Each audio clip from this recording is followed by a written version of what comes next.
নমস্কার সুপ্রিয় দর্শক, আমি মনিকা রান্নাঘরে আপনাদের বরাবরের মতো স্বাগত জানাই। আবারও আপনাদের সামনে হাজির হয়েছি দারুণ স্বাদের রেসিপির সাথে। চলুন শুরু করা যাক। কড়াই বসিয়ে 1 প্যাকেট সুজি নিয়ে নেব। অল্প আঁচে ধীরে ধীরে নেড়ে চেড়ে নিয়ে সুজিকে ভেজে নিন। ভালোভাবে ভাজা হয়ে গেলে এটিকে নামিয়ে নেব। এবার কড়াইয়ে 3 গ্লাস জল দিয়ে এবার গরম হতে দেব। এবার সুজিগুলি একটি বড় বাটির মধ্যে নিয়ে নেব। এর মধ্যে 1 প্যাকেট গুঁড়ো দুধ, 1 কাপ আটা ও হাফ কাপ চিনি দিয়ে দেব। পরিমাণ মতো লবণ দিয়ে এটিকে ভালো করে মিশিয়ে নিতে হবে। এবার 1 গ্লাস পরিমাণ গরম জল দিয়ে এটিকে সুন্দর ব্যাটার তৈরি করে নেব। তৈরি হয়ে গেলে এটিকে এক সাইডে রেখে দেব।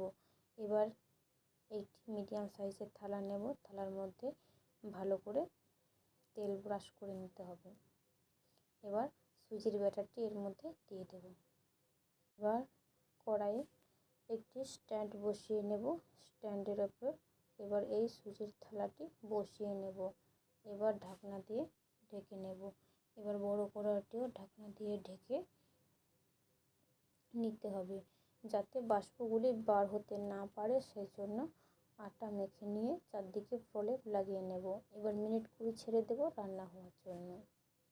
20 বাদ এবার এটিকে নামিয়ে নেব। এবার একটি প্লেটের সাহায্যে এটিকে পাল্টে নেব। এবার নিজের পছন্দ অনুযায়ী আকার নিয়ে এটিকে কেটে নেব।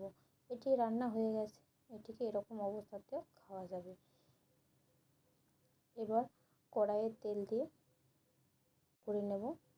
এবার সুজির টুকরোগুলিকে একটি একটি করে এভাবে দিয়ে দেব। এই পিঠেগুলিকে সব দেওয়া হয়ে যাবে। এরপরে একটু পরে কেটে নেব। দু পিঠই ভালোভাবে ভেজে নিতে হবে। ভাজা হয়ে গেলে এবার এটিকে নামিয়ে নেব।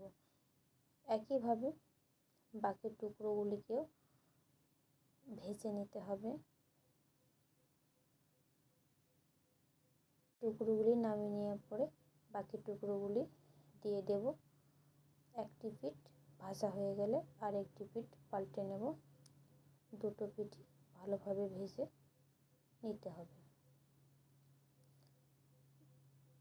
ভালোভাবে ভাজা হয়ে গেছে। এবার এটিকে নামিয়ে নেব। দেখুন আমি দেখাচ্ছি, চামচে করে একটি টুকরো নিলাম। চামচের সাহায্যে সুন্দরভাবে কাটা যাচ্ছে। আর সাবস্ক্রাইব করতে ভুলবেন না, যাতে পরবর্তী ভিডিও আপনার কাছে সবার আগে পৌঁছাতে পারে। আজকের মতো বিদায়। নমস্কার।